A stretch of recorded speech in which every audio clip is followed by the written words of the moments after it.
Hi, and welcome to Module 19 of Mechanics of Materials, Part 1.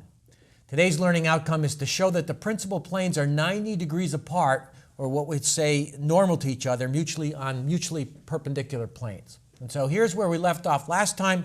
We had our stress transformation equations for inclined planes. We found the angle where the max or minimum normal stresses occur, and we said that the angle to those are what we call the angle to the principal planes, and that's where we see maximum or minimum normal stresses, which are called principal stresses.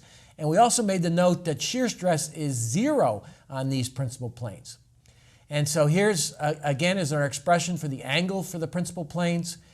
It's a tangent function. If I look at a tangent function, the tangent repeats every 180 degrees. So I go from like minus 90 degrees to plus 90 degrees, or 90 degrees to 270 degrees, etc.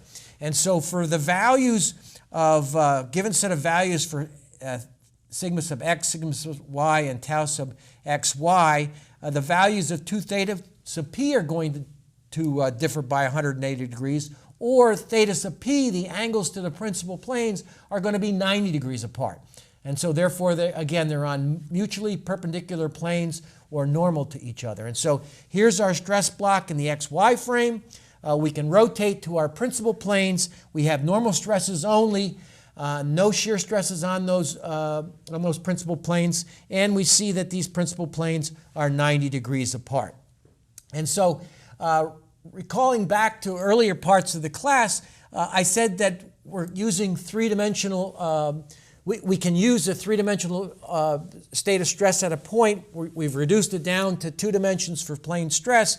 But I mentioned earlier that I was going to show that an infinite number of planes can be passed through a point, but we really only need 3 mutually perpendicular planes to completely describe the state of stress. And we're starting to see that now because I can arbitrarily turn my stress block, and I have 2 planes for my perpendiculars, for my principal stresses in the XY plane, and I'd have a third plane in the Z direction. And so it's all starting to come together.